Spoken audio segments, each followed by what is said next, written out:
Hi, everybody. I'm Harlan Cohn. This is Before College TV Live, and we have 5 questions for Darcie Denton. Darcie is a YouTube creator. She is an artist. She is an extraordinary student who puts her full passion into what she does. Darcie, it's so great to have you here. Welcome. Thank you so much for having me. I appreciate it. Oh, you are amazing. You are a joy. You're so unbelievably talented. And for anyone who wants to, open another browser, if you're watching this, and just kind of get a look at some of her work, it's amazing. I love how you can create. Like, do you like art? Yeah, sort of. It's kind of a thing with me. Kind of always painting.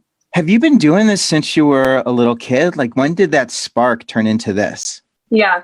Everybody always asks me, when did you start drawing? And my answer is always from the moment I could pick up a pencil. I grew past the phase where kind of every kid likes to doodle a little bit, and I just kept going. So it's always been a huge, huge part of my life. But have you always been good? I'm marginal, but it seems like you've always had, has it always been a talent? Have you known that was one of your things? I think so. There's kind of this whole debate on whether it's mostly talent or if it's mostly practice, when you're an artist. And I definitely believe people can get better by just practicing. If you want to go along the lines that it's mostly practice, then I think you have to still have a passion for it. Right. And I guess could call that passion talent or whatever. So I've definitely always had that passion, and that's kept me practicing and doing it day in and day out. Yeah. So for people who don't know you, you are a college student. You're currently a junior, right? Yes. Or yeah. And you go do you talk about where you go to school? I do. It's sort of been kind of on the lowdown for a while, but I tell people, so it's not like it's really private, but I go to Southern Adventist University. It's not an only art college, but they do have a good art program there. Yeah. And, I ask you that because watching your videos, it's not something that I see you do. You see you talk a lot about. And I noticed even, in most of them, one of them, you're wearing a shirt that says Southern Adventist University, Southern Adventist. Am I saying, sorry, I keep stumbling over. But anyway, how did you choose Southern Adventist University, and where else were you thinking of going? Okay, so Southern Adventist University, it's in the name. It's a Seventh-day Adventist school. That's my denomination as a Christian. And that's actually where my parents went to school and where a lot of Adventist kids will end up. There's like a select few Adventist schools throughout the states. So anyways, it's pretty big in like the Adventist world. So I chose that school because I knew it was a good school and I would know a lot of people who went to that school. I've been in Adventist education for my entire life. So a lot of my friends ended up at that school as well from past schools and my current school. Yeah. And in comparison to the other Adventist universities that I had to choose from, I was most impressed with their art program. It's also close to my home. But the other school that I was sort of looking into was SCAD, so Savannah College of Art and Design. For sure. It was, whenever I first went, it was like, wow, this is like my dream school. Everything is art everywhere. But it's very expensive. And Southern was cheaper. And I knew people that went to Southern, and going to SCAD would have just been like, I know nobody here. So I ended up with Southern, obviously. Yeah. And the Adventist part, I'm curious because I don't know a lot about that, your faith. How central is that to you? What, how does that differ from other faiths? Can you kind of give me like a quick and everybody else overview? Yeah, I can give you a little overview. So I'll just go through the name. So it's Seventh Day because we believe in Saturday as the Sabbath. As opposed to Sunday, which most people believe in. And then Adventist refers to the Advent, which is the second coming of Jesus. So we believe in the second coming. Those are the two most important things. There are 28 fundamental beliefs. If anybody was interested, they could go look that up. But those are the two important things. And my faith is definitely very important to me. And it's something that not only fuels my art, but I strive to let it fuel my life in general. So I don't mind talking about it. If you have any more questions, you're good. Yeah, I think it's great. Well, I think anybody who has a strong faith and is looking at, where can I go to school that aligns with my faith, but also aligns with some of my passions, you were able to do that. And what's interesting is, you're so, I can't tell you enough, like how amazing I think you are. I don't know if you get that a lot, but, I just think you're extraordinary. If anybody wants to see, there's so many great videos, but I love the video, of course, the Van Gogh, where you created your own vision of what a Van Gogh line is. Yeah. Was that one of your favorites? I know it's really popular and a lot of people watch that one. And I know you have so many, but in terms of being a representation of you and what you do you think that's a good video, a good representation, or would you say there's a better one to start with? That is definitely one of my favorites, and that's why I kind of pinned it as my top video on my YouTube channel. My art journey, I guess if you want to say it like that, has gone through so many different phases. So like the whole painting on shirts, painting on shoes phase, that was very recent, and I still sort of do that, but I'm looking for more, I don't know. I go through these phases and then I kind of grow out of them and go on to the next thing. So that I wouldn't say that totally represents me now, but I'm also always changing. So it's a pretty good representation. And I definitely enjoy doing things like that, even if I haven't like done it in a while. Yeah. I think that exactly what you're saying is, you have gone through so many changes, and when you go to your channel and you look through your college vlogs and you start with your sketching and then you continue through your oils, which I think oils is more of a recent love. But it's interesting, you're changing all the time. And as an artist, how are you able to do that and still be comfortable and confident with your abilities? Yeah, that's a really good question. And it's sort of something that I've struggled with, because I have always liked to get into different types of mediums, different art styles. I've never really felt like I have one specific art style. And you look around and you see all these other artists who have a body of work, and the minute you see something by that artist, this is theirs. It's recognizable. And I've never felt that way about my art. I think it's kind of coming to where, like, it has a certain look to it. I can't quite put my finger on it, but it sort of is more cohesive, like as a body of work now. However, I still feel like I'm very up in the air where my art direction is concerned. And that's a little bit scary in general, but also being in college where my teachers are kind of, pushing me to develop my voice and develop my message, my direction. It's a little bit stressful. So that's the confidence aspect in my art. While art is something I absolutely love to do, I can't really tell you that I'm fully confident in it at the moment, because I feel I'm still searching for that thing that my art, centers around. Well, I think you're very brave, because as you express yourself and explore, you're doing it on camera. And for those who aren't familiar with Darcie's channel, she has almost 50,000 subscribers, which is just crazy. Was that ever the plan? So when I started my YouTube channel, I actually started it a year after my Instagram. And I started it just kind of because people on my Instagram were wanting tutorials, and I watched other art YouTubers, and so that inspired me to start my own channel. And I never really had a goal with it. Obviously, I kind of dreamed about growing my channel and being a big channel, but I'm just kind of having fun with it and growing with it. And it's always exciting when one of my videos does really well. So I'm happy with where I'm at on YouTube for sure. Yeah, YouTube is such a cool way to get to know you. Not only do you do your art, and you express in so many different ways. I saw that you were also singing. You sat down at the piano and started singing. Like, and you have a beautiful voice. And again, I can't tell you enough just how wonderful I think you are and talented. But like, how do you just let the camera roll, and you're a painter, and you're not a singer, but you are a singer. So I mean, how are you able to do that? Yeah, just like showing kind of all these aspects of myself. Yeah, I think you're so brave. I mean, I think that is when I talk to students, and I talk to a lot of them, I travel all over, and so many of them have their secret passion. They're writing and keeping everything a secret, or they're drawing in their sketchbook and they're not showing anyone because they have the fear of everything, that someone's going to look at it and offer criticism that isn't what they want someone to offer.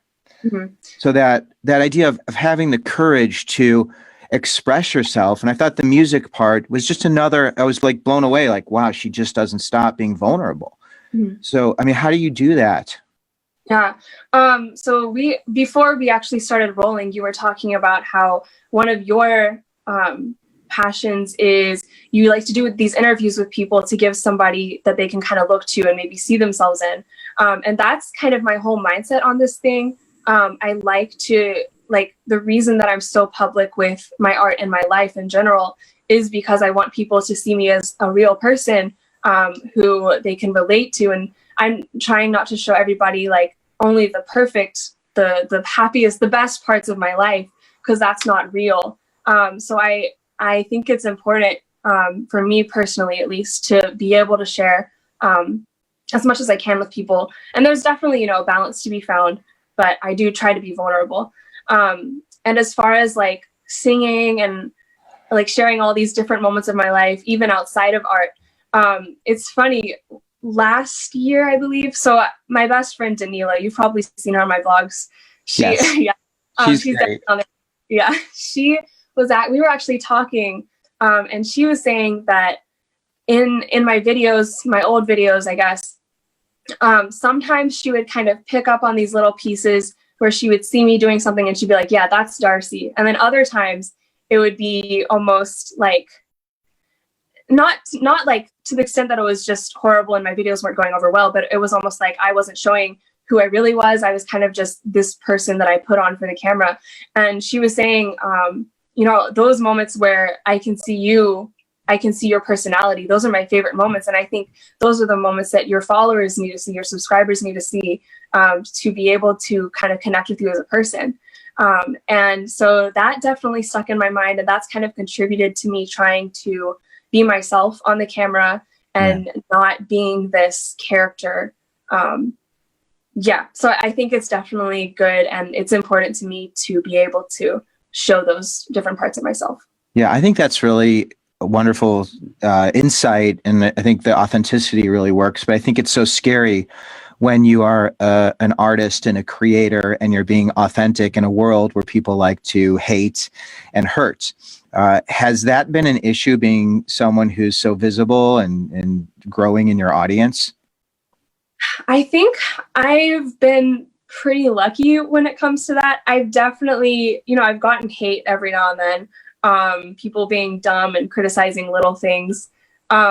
But I think the overwhelming support that I get and love that I get from the people who follow me just completely cancels that out. I've overall had a positive experience on social media, so I'm definitely thankful for that.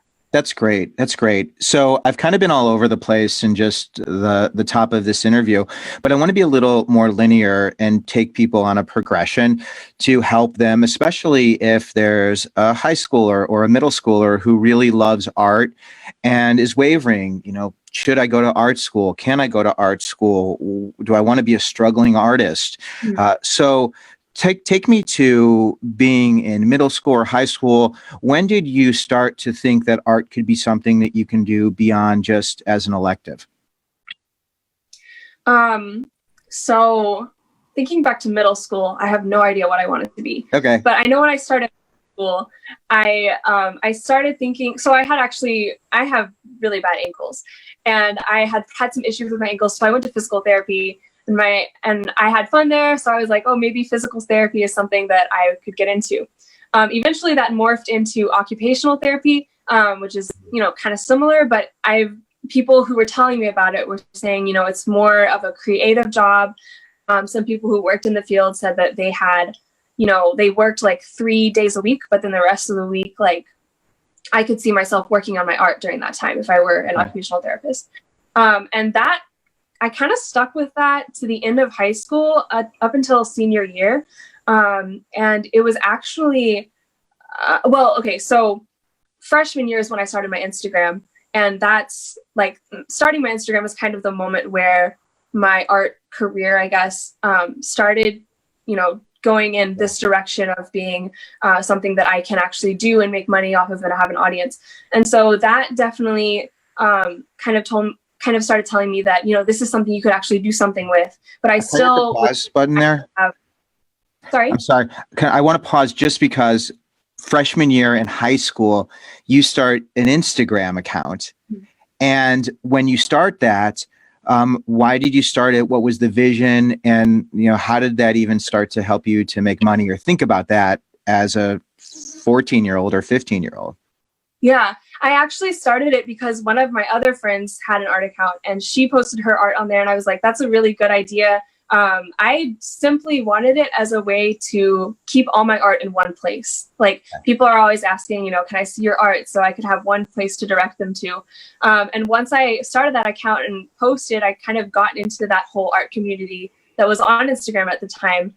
And there were lots of other artists just like me. And I started realizing I was enjoying myself. I saw all these other successful artists with larger follower accounts, follower accounts.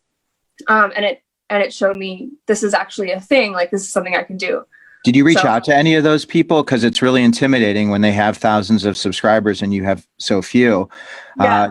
How did you interact with them and feel confident to even do that?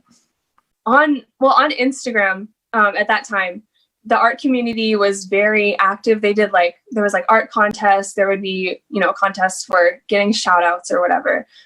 So I didn't often approach like the larger accounts just by myself, like through their DMs or whatever, but I would join like the contests they hosted. And as I kind of gained more followers, then I was able to talk more to the people who already had the numbers.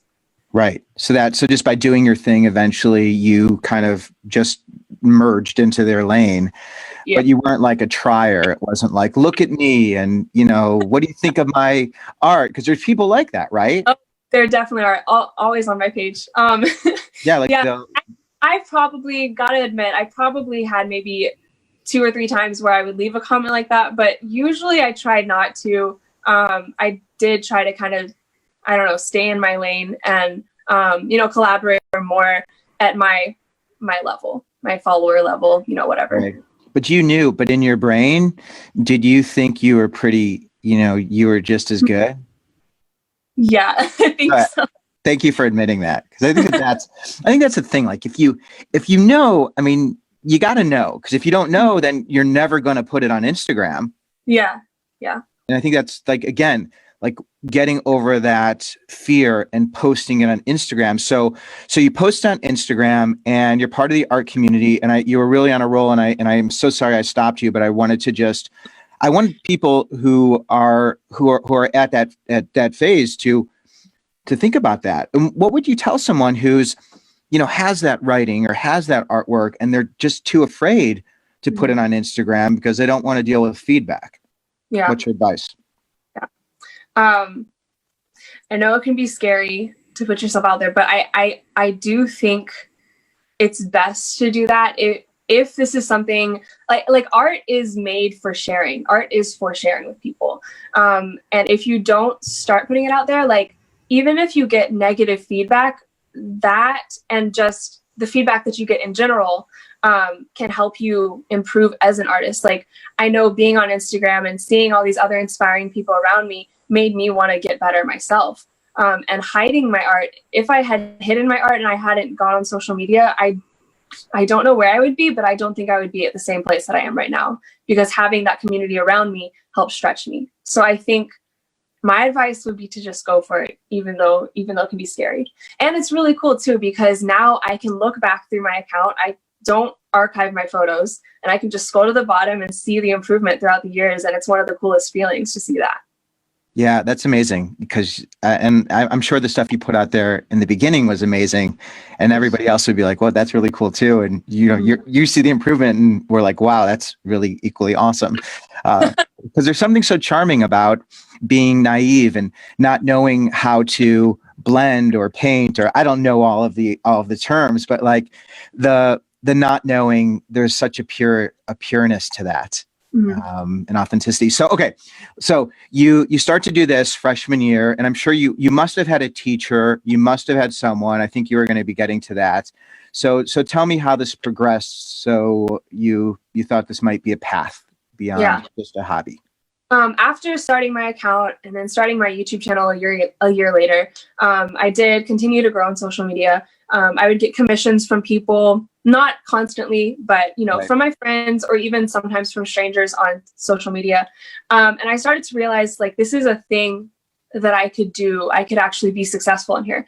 But up until senior year, I still was kind of aimed towards this like quote real job of occupational therapy, and that's kind of what I wanted to do. Because I didn't think I could make a living off my art. But it was actually some recruiter actually from another school, surprisingly, another college than what I was intending to go to.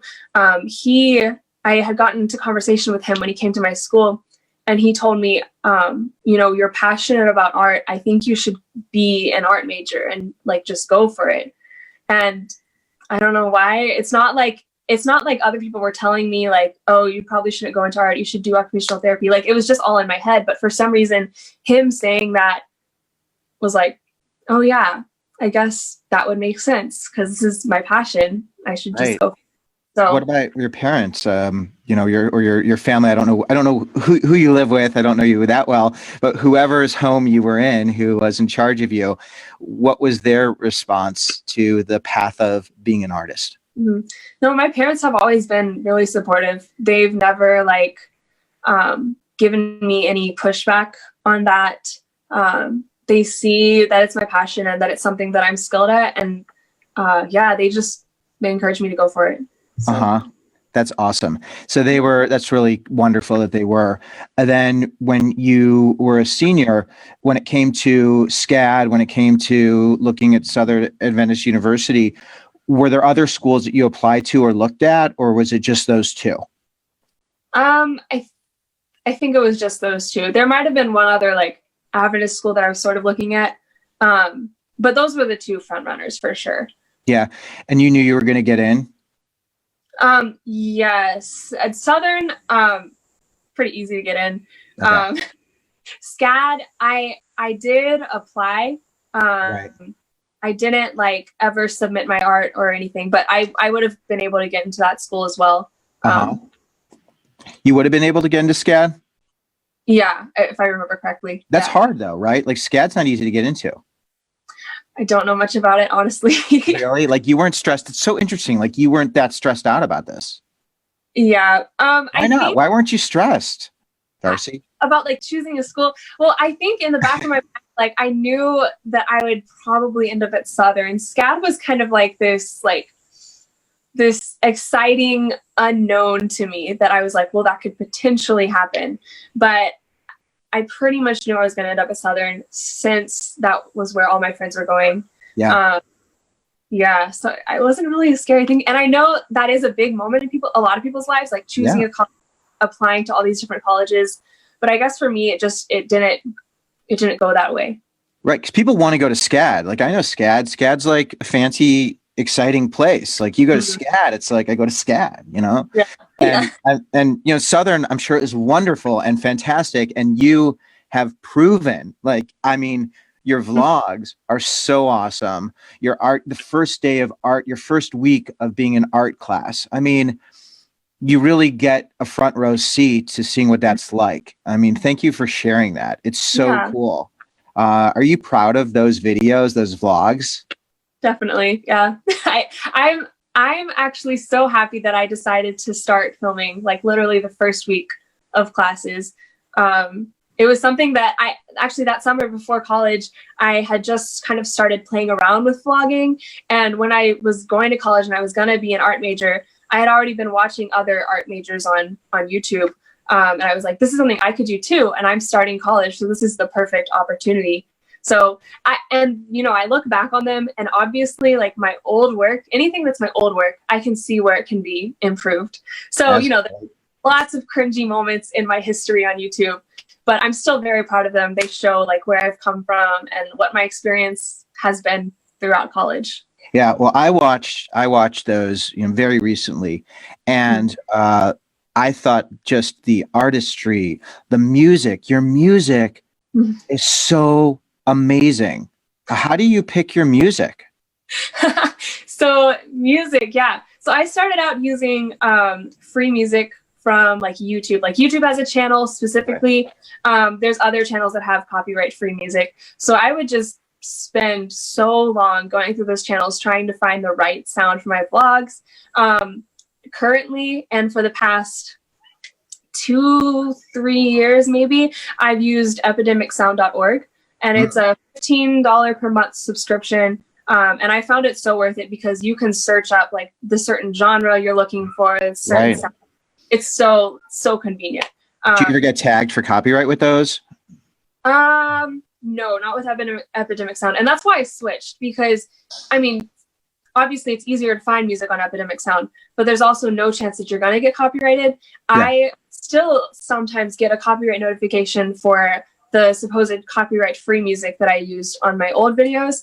A lot of times I can dispute that and they will rule in my favor, but cool. I'm tired of putting up with that. It was really annoying. Yeah. And just so the music, there's just, you can tell you have a love of it and how you tell your story through music. And that's why I think it's so tricky interviewing you, because you have this amazing vision when it comes to storytelling visually through the camera. When you go to class and you are a vlogger and you are focused on being an artist, how do you balance being a videographer, a cinematographer, setting your shots and being able to articulate that story while still doing your art? I just try to get like little snippets here and there, and I kind of count on the editing process later. And as far as like setting up the frame or whatever of the shots, I'm just kind of easily able to see like what would look aesthetic, like what's like, I don't know, the best position to put the camera in. So it can get somewhat inconvenient, and sometimes I will go for a little while without vlogging. Like I vlogged my first week of online classes last week, and this week I basically haven't done any vlogging whatsoever because I just needed kind of a break. But usually, you know, I can just set the camera up like where it's pointed on me, and then I'll get along, like I'll get on with my homework or whatever I'm working with at the moment. And actually, a little plug for somebody else here. The person who kind of inspires my vlog editing style is Annabelle, and her YouTube name is Cat Creature. And she's kind of who inspired me to start the vlogs, because she vlogged as a art college student. She works with textiles. Nice. And so her vlog style is kind of what inspired my vlog style. Yeah. Some of the shots, a lot of it is, you know, you're looking down at your art, and I was trying to figure out, how do you shoot that where you get that camera, you know, in front of you, over you, while you're just doing your thing? Yeah, I know there are certain, I think, tripods or ways to like actual things that you can adjust and move the camera like in that angle. I don't have that fancy equipment. I do use a Nikon camera for most of my vlogs. Which kind, in case anyone's watching who wants to know? But I actually still use my phone, and I started out vlogging with my iPhone actually. But I still use it to, like, I have a desk that has a little shelf over it, so I'll like hang a book or some sturdy piece of cardboard or something over the edge of that shelf.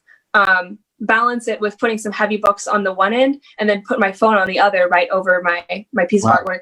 And if I don't have a shelf, I'll make a stack of books or something. Like, you just have to get creative with it to position where you want it. Right. That's so cool. I mean, I love that you just do it with your phone, because there really are so few limits. What kind of Nikon camera, just in case someone wants to know, can you let us know what you use? Mine is a Nikon D5100. Okay.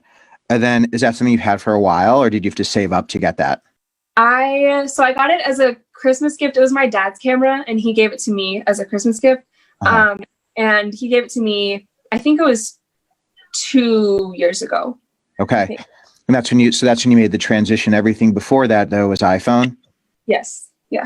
That's crazy. So like your first couple weeks, that was all shot on your iPhone. Mm-hmm. That is spectacular. I mean, that is so cool. It's incredible because, people come up with so many obstacles as to why they don't do what they do. Mm-hmm. And if you have a phone and you have a vision and you have books that you can secure an iPhone to, you could do it. I noticed when you do some of your drawing and painting, you are sometimes sitting.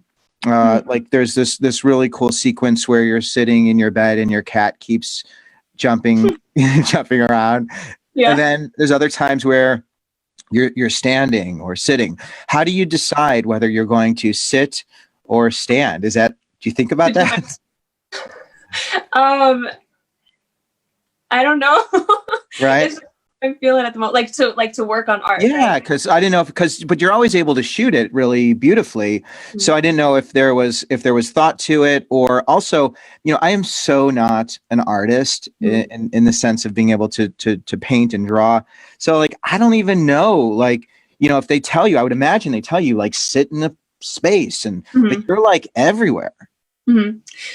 Yeah, whatever's comfortable to me at the moment. I usually prefer to sit just because it's more comfortable. But even if I'm sitting at my desk and my artwork's like here in front of me, sometimes I'll just have to stand up and kind of get a better perspective on it. When I'm painting, I usually try to stand because that's what my art teacher encourages. He says you should stand at an easel and paint so you can like walk back occasionally and then come back, like just so you can see what the whole piece looks like. Right. So I definitely see the wisdom in that, but sitting is more comfortable. Yeah. But yeah. I just thought it was interesting because you make it very interesting, and again, how you tell your story is so wonderful. You are so busy and so prolific, and you do so much. How are you able to manage your time? And if you can kind of walk me through, I know the world's a little upside down at the moment. But when it comes to shooting, editing, Instagram, YouTube, dealing with, I mean, you're now monetizing, you have partnerships. I mean, what does a week in your life look like, and is it scheduled a certain way? Yeah, that's a question I get a lot about how I do everything. I do try to schedule things usually. I also usually don't keep with that schedule. Like I'll have a list of things that I need to do. And usually like I'll get maybe half that list done in the day. I'm definitely a person who is very like ambitious and like who wants to be feeling like I'm productive all the time. And that can be a good thing, but it can also be a bad thing. I've been learning actually recently, kind of in the last year or so, it's okay to like just not be working. And it's actually important. So you can kind of, my productive, like work obsessed mind here can kind of justify it that, it's important to just live life because that's how I get like resources to pull from to put art out by just experiencing life. Do you meditate or exercise? I try to exercise. I've had moments where I've been really good at like working out each day. And then there have been times where I just don't do anything. Recently, ever since we came home for online school, I've actually been taking a walk just about every morning, like 30 to 40 minutes. And it definitely, like, it's good. It's exercise, but it also gives me fresh air to kind of clear my head. I find that if I stay inside the house all day, I get kind of low, and it's just, I feel like just too contained. Like I need to go outside and get or something. Right. I know you've had a recent adventure, and your trip to Italy is well documented. And for anyone who wants to check that series out, it's extraordinary. What a magical experience. And I just wanted to make sure people knew about that, because you definitely go on adventures and get out there, and it's a very different life that you're living now. So in terms of that week, there isn't something regimented like Monday, Tuesday, Wednesday, Thursday, Friday, Saturday. You just kind of write it out and have it ongoing. Yeah, I just try to get things done, check them off as soon as I can. Try to fill all my empty space. Like if I'm eating or something, I may be editing a vlog while I'm eating. I noticed that you love showing shots of your food. I and do. What you eat. What is that about? Your love of showing your food? I don't know. And people have commented on that for sure. Like there have been people commenting on my vlogs like, okay, we don't need to see your food. Like we want to see art. We're here for art. No, that's the thing. I want to see the food. I thought the food was so interesting. So whoever said that, like, there's enough art. But I was curious, you make your meal and it looks nice on the plate. It's actually like really, it's just, the presentation is nice. There's something really beautiful about having a plate that has color. Like I noticed that your food has like a color theme to it. Maybe that's what it is. You're like looking at it, you're like, this is pretty. I want to show this. It probably is. Yeah. It's something interesting to look at. Yeah, it is so interesting. So I have to tell you, we were watching these videos, and I have a 6-year-old, and he was watching them too, and he loves Starry Night, and he was blown away. We're going to have him ask some questions, but I wanted to at least mention that he was like awestruck and so excited to watch more of your videos, and he was so excited that I was going to talk to you. He's like, you get to talk to her, and so it's so cool. Are you doing anything for, I don't want to get sidetracked, but I am. I'm going to go back to where we were. Are you doing anything for like you could probably customize for something for like a 6-year-old, like a Starry Night or something, right? Yeah, like shirts and stuff. Oh, that's what we'll do. I'll have you make something. Okay. This is so cool. All right. So getting back to you creating this channel, this YouTube channel, and you start off not really knowing how many subscribers you're going to get. And you've been doing it for a couple of years, and now you're up to 50,000 about, very close. And I'm sure you're going to have so many more, because honestly, I mean, maybe I just don't watch enough people, but I keep saying again, like how great, like your stuff is so interesting, and you learn a lot. When it comes to YouTube and it comes to making money and monetizing that, how has that path been for you? Can you help others to understand that journey in a realistic way? Yeah. There's a point in your subscriber count or something where that's the point where you can start monetizing. I don't remember what it is, but when I first started monetizing, I was barely getting anything, and they pay you each month, but you have to have at least $100 for them to actually pay you. So I wasn't getting like anything for my When did you first get money? Do you remember the first time you got a check? I don't, well, okay. I could be misremembering this, but I think it was when one of my videos went kind of, I don't want to say viral, but it definitely blew up. Which video? That happened to was my video where I painted on 22 tiny canvases. Yes. Yeah, that one is my most viewed video. I still don't understand how it got so many views. Right. So the old one, I edited it on an iPad on iMovie. That's how I edited all my first videos. It's amazing. Sorry? It's amazing that you were just using, because you're not, I mean, even during this, during your first week, you show how you had to go to the deli to work. You're working. Are you still working at the deli?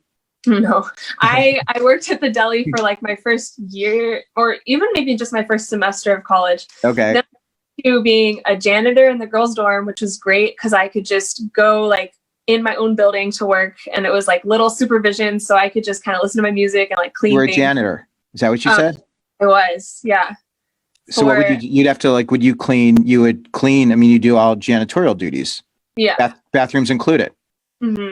That's great. I just love, you know what? I love it because like, I don't think I saw that. Did you show that part? There are a few vlogs that I have like a small little clip of doing janitor stuff, but not a whole lot.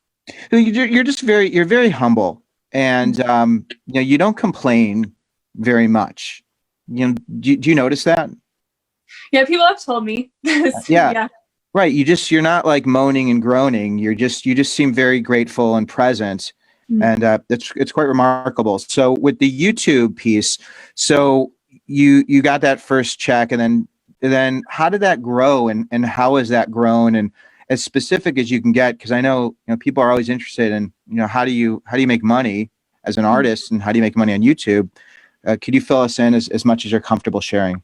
Yeah, I'll try to remember. I think maybe when I hit like 10,000 or 15,000, something like that. Like that first video was kind of the beginning of me actually making a good amount of money on YouTube.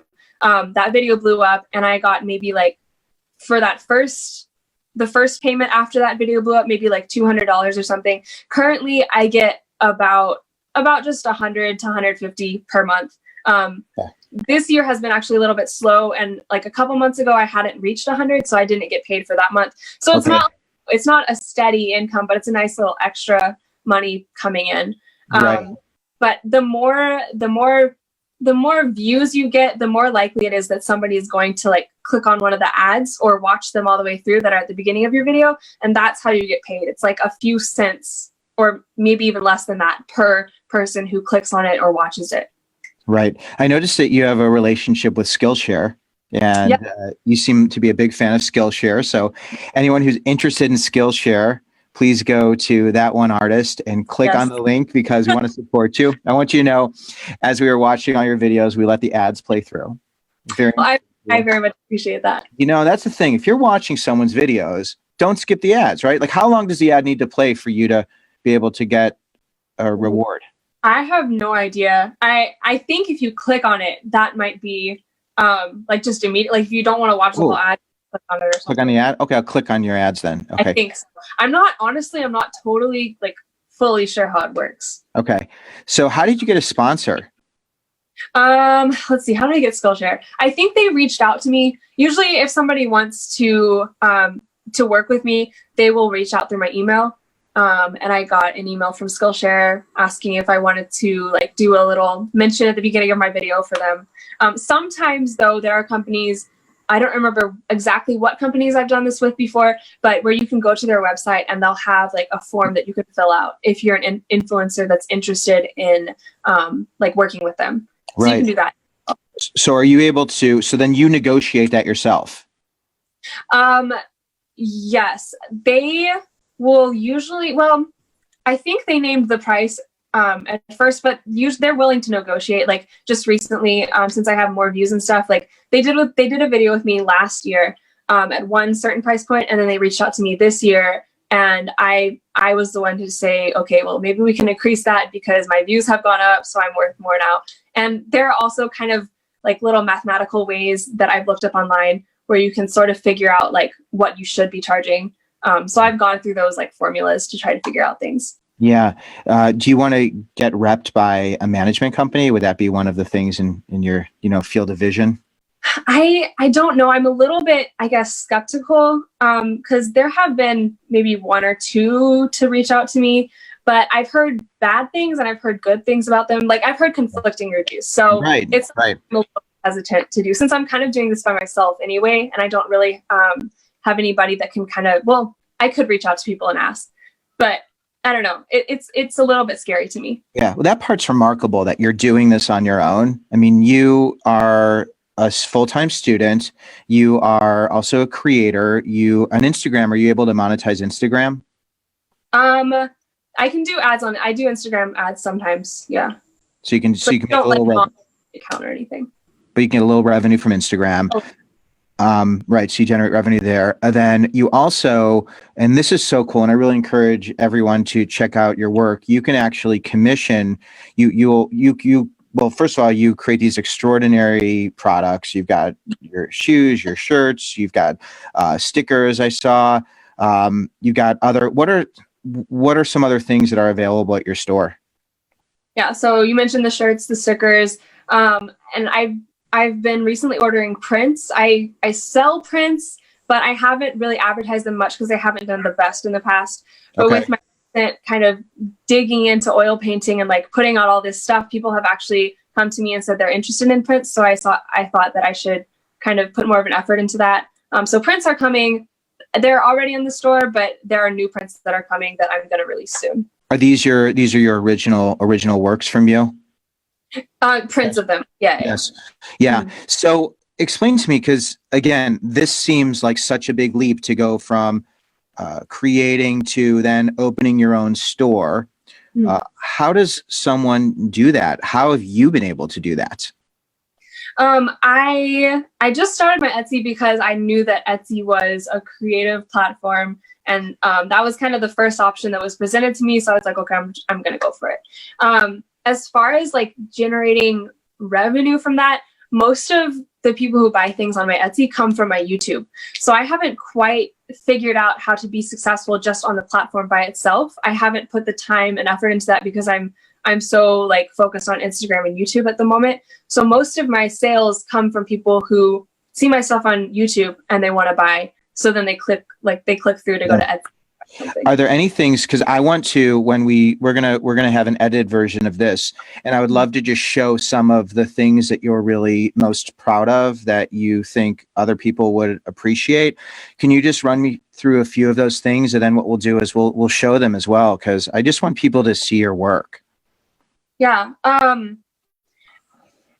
So I have a lot of older stuff on my Etsy store. This is something where I'm going to admit, like, I need to do better at promoting myself a bit, because I can get kind of laser focused on like putting things out there to sell. Or then I can take a step back from that and get laser focused on something else. So this is something that I need to improve on. But I do have shirts still available in my Etsy store. Like hand painted shirts. My stickers are definitely a big thing right now. I use Sticker Mule, which prints really, really good quality stickers. And I made a bunch of a ton of little watercolor pieces last semester. And so I turned those into stickers, and those are selling pretty well. People like those. They're fun to put different places. And then definitely my prints that I'm going to be putting out very soon. Those are something that I'm excited about putting out, and I think people will be interested in. Yeah. So you take those prints, and you're not setting up a tent and going to art shows. Mm-hmm. You're just being you, and people get to see those. The prints, how do you find the money to take the print, to turn them into prints, to then, create them, stock them, distribute them? How, Darcie, do you do that? I would love to stock prints and, distribute them. But right now, what I usually do when somebody wants a print, I use a print store down in Florida. And the reason I do that is, I don't live in Florida, but the reason I do that is because I used to work there. So I know the owner, and he actually gives me a little bit of a discount for being an ex-employee. And so he has the files on hand. So if somebody orders a print from my store, then I give him the order, I give him the address, and he prints the piece and then ships it directly to the customer. Nice. And then when it comes to being in any galleries, have you explored that? Has anyone approached you? I have been in only one gallery show, and it was only because I was a member of that gallery. I joined just for the sake of being able to be in it and put that on my CV. This is something that that's one of my goals for this year, to apply to galleries and art contests a little bit more, become better at that, because that's not something I've really given a whole lot of focus to in the past. Yeah. Well, I mean, clearly when you do focus your energy on something, you're successful doing it. We happen to, there's an art gallery in Arizona that we'll go to, and it's like the coolest place, and the owner is just one of the most extraordinary people. And if you're interested, I'd be happy to introduce you, and Yeah. I mean, it's like, the place is so cool. The vibe is amazing. The art is great. Every piece that he talks about has a story of the person who created it. And I don't know, your energy and the energy of that gallery just really seem to vibe. So, but you're so great. It's amazing, because, if someone's watching this and knows how to manufacture art, distribute art, to take all of your different skills, because I think you are like, people are all into Bob Ross. And I know you said you like Bob Ross. Yeah, but like what you do and how you put it together, and the fact that someone can not only see you and watch you create, but then have a piece of it, if someone were to commission, and I don't want to, and your price is always going to change. Okay. So like right now it's the deal of the century. But if somebody wanted to get, a print part of like an original of the Van Gogh collection on a shirt, how much does something like that run? So take the Starry Night shirt. Those I was selling for it's been a while. It was around like $70. And that was kind of one of the reasons that I kind of slowed down on the shirts, because while they're really fun to do and I enjoy them, they weren't very profitable and they would take a very long time to create. And I would have to sell them for an expensive price because of the amount of time it took. So I'm sort of looking into going into like just actual printed shirts. That's something I'm kind of looking into right now. And maybe I'll put more of my energy toward that in the future, so people can get shirts that are by me, but for cheaper. Yeah, I think that would be, that would be really cool. I would love to be able to get your shirts. And I was just wondering, it takes so much time. Are you still hand painting the beautiful, extraordinary shoes? The most recent one I did was, I think that was last semester. Okay. So both of those things have slowed down. I've kind of moved on to other things. I'm very much figuring out what I want to do. Yeah. And so I know this isn't like a question that you kind of led into, but I'm just going to share this. This semester and even kind of last semester have been definitely a time of me kind of rethinking like everything I do with my art. Being in like the academic field of art, being a college student and taking college art classes, it definitely makes you think about like what your purpose is, what field you want to go to. Because there's like more commercial art, which is kind of, selling on shirts, being like selling all this merch basically, and making a brand out of it. And then there's like the fine art world, which is more galleries, and it's a little bit fancier and it's a little bit more respected as well. So there's kind of like, I get a little bit stressed kind of thinking about, okay, where's my like path going to land? Because I kind of want both. I want like have a foot in both. Why can't you have both? Absolutely. I think I can, but I have to figure out how to do that. Yeah, I think that I've definitely been dealing with for the past like year or so. Yeah, because I think you're doing it. I see that you're doing it. And it seems like you're able to straddle both. I think also because now you have the ability to articulate what you're doing. It seems to me having a partner who would be a distributor and a marketer, like someone on the sales side of what you do, I think would just be the thing, because you have product and you have the talent, it's just the time. So if there's anybody who is in this space, like I think you're such an amazing opportunity for someone to partner with and show the world what you do. And the thing is, I love how you've just trusted that. Like, I know we're going to look back at this moment in this video, and it's interesting because you're going to get it, but you're going to get it all. Like, I know you're going to get it all. I hope so. Because you're paving a new path. You're paving a path that no one else has done, and you keep doing it. You keep doing such a great job doing it. And you are so incredibly close. And I know that the people who like you and are interested, like, I have to tell you, I know a little bit because we were kind of looking at like who are really interesting college YouTube creators. And then we came across your stuff and I was just like blown away that you exist and that you're doing what you're doing, and that the world hasn't just shown a bigger spotlight on that and people haven't partnered with you to distribute all your stuff. Like even a line for like college. Are you up for ideas? Yeah, absolutely. Okay. Yeah. So I think it would be so cool for like college rooms, like decorating a college room. If you had a line of art that could be in for college freshmen or sophomores or anyone, and you work with Target, okay? You work with Bed Bath and Beyond, and you come up with a line on your own of like dorm wall art, interesting stuff that isn't like, just Jimi Hendrix and Bob Marley and, other and Jim Belushi with his college. Those are great, great stuff, but like something that has a little more charm or maybe a little more sophistication. And please no like hating on me for Bob Marley and, and Hendrix. They're amazing. But like but just seeing your room take shape, you know, and then seeing how you had to take your room down and you had your albums, like that's so cool. And then just having that available and then having those people see that. So I think there's such a need for that and interesting ways where, you know, if you just created like your perfect dorm room. Yeah, that would be really awesome. That's a great idea.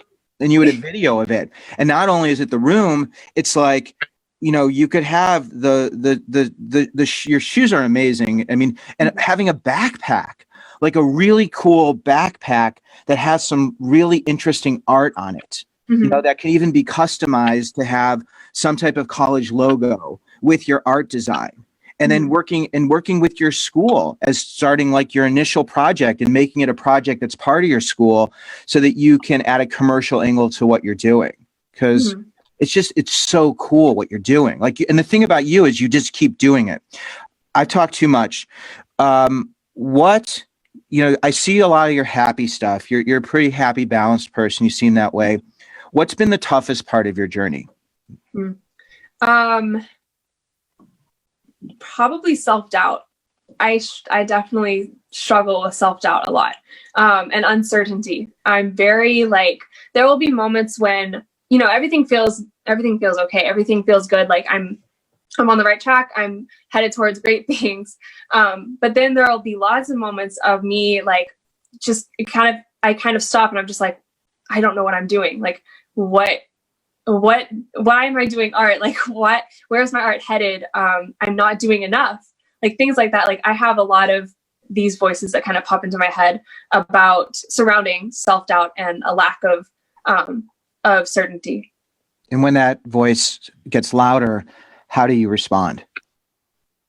I may talk to people about it, vent about it, talk to my friends. Danila, my best friend, she's very good at talking me down from like the ledge that I put myself on, where I'm freaking out about something, and she's like this voice of reason to help me come down from that.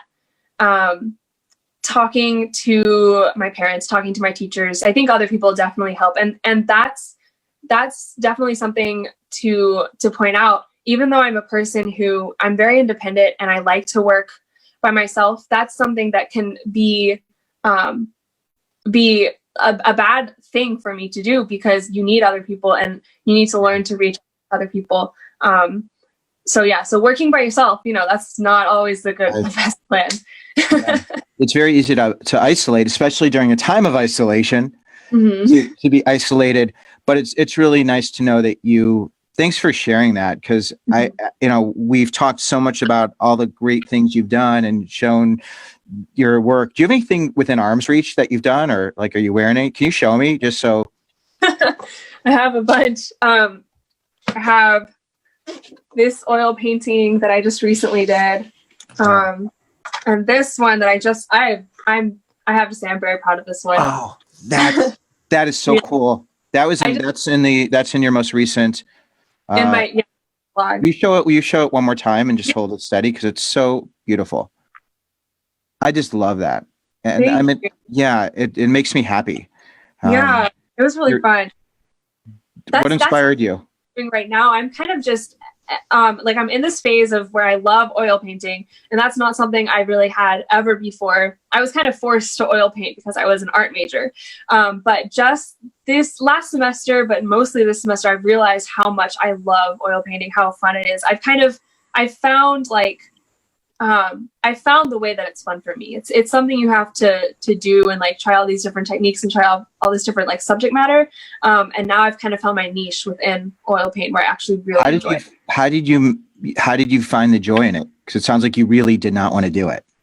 Yeah, it wasn't something that I hated, but it wasn't like, colored pencil was my thing for a really long time. I loved working with colored pencils because I felt that I could control them. So I guess just doing oil paint more and kind of getting better at it, that's something that definitely helped. This semester, I have a goal of finishing this entire canvas paper book. Yeah. And there were a total of 24 pages in it.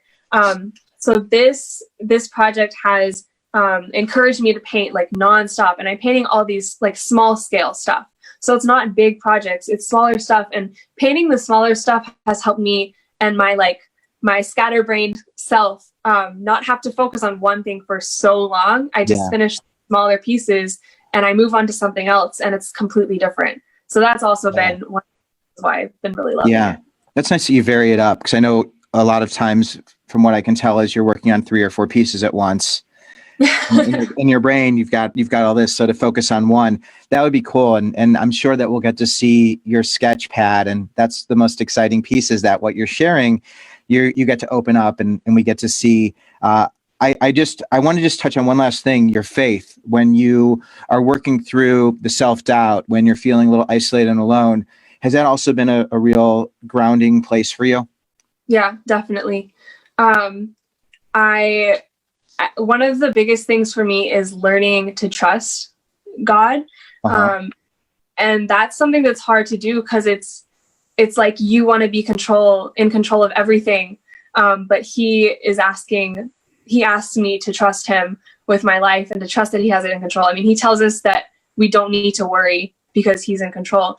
And I think that's such a beautiful thing, that he is there for you. One of the most important things about him to me this year is that he's a rock. So when everything else in life is like so crazy and nothing is standing still and everything is changing, he's this rock that I can ground myself on, and I don't have to worry because he's always going to be there and he's not changing. So that's definitely a huge part of me kind of calming myself down and finding somewhere to be safe. I think you need those rocks, because I mean, especially now we're talking in April 10th, 2020, in the middle of a pandemic where you've been uprooted and you're no longer on campus. How are you able to do art when classes have been canceled and you can't go to the studio and do what you were doing? I've actually had a lot of creative drive being at home, because I do have a lot of art supplies at home, obviously, because it's something I like to do. And I was able to bring home also my painting supplies and a bunch of things from college. So I've been totally fine with that. The biggest problem for me is space. My room is very small, and I have this like corner that I've set aside to be my art studio. And it's just, there are things all over my floor because I can't put them anywhere because there's no space. So that's the biggest issue, but it hasn't really affected my art making that much, even though it's just been convenient. That's great. If there's something that you can share to help those students who are in high school, the artists who want to plug into the art community and don't really have a foot in that yet, how can they get involved with the art community, and what can they do in high school to help set themselves up to really align with their passions? I think social media is definitely a great place to find a place to be an artist and to have a community that surrounds you. But even if you don't want to get on social media and do that, I would still suggest trying to find that like-minded people that will encourage you, and they'll support your art making wherever you are, whatever you want to be doing. I think surrounding yourself with people like that is definitely very important. And as far as being an artist, it's the most cliche thing in the world, but you need to practice. You need to practice as much as you can, because that's how you're going to get better. Experiment with different things, try new mediums, new materials, new subject matter. Just find this love for art by doing it. Yeah. And then when it comes to being in other people's corner, if somebody watching has a question or wants to connect with you, are you responsive when people send you notes? Yeah, definitely. On Instagram, you can DM me. Sometimes it may be a while before I get back to the person. I think you might have experienced that when communicating with me on Instagram.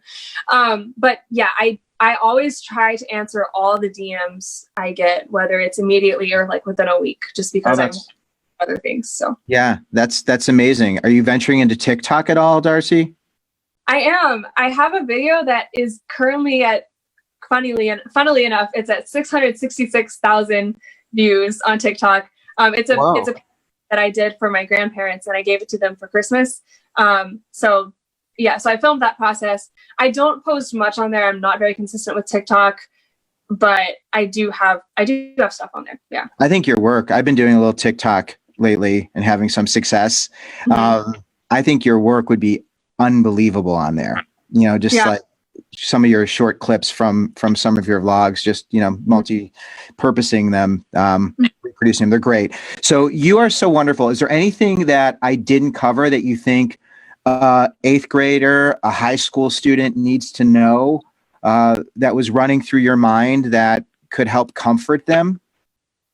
I think I've just about said it all. My mind is a bit fried right now, but again, they can always reach out to me, and I do want to just again encourage people to not insist on doing things by themselves. Reach out to other people, and also just to not be afraid to get out there with whatever you're doing. It has to be shown at some point, so it might as well be right now. Absolutely. So we've been talking with Darcie. Darcie, thank you so much. You are wonderful, and I'm so grateful that you can be here. You're so generous because I know you have so many things that you could be doing other than being here. But thank you for being an inspiration and for helping other people to see how to get to an amazing place. And I look forward to helping and being in your corner however I can, because I just think you're extraordinary. Thank you very much. Thank you for being here.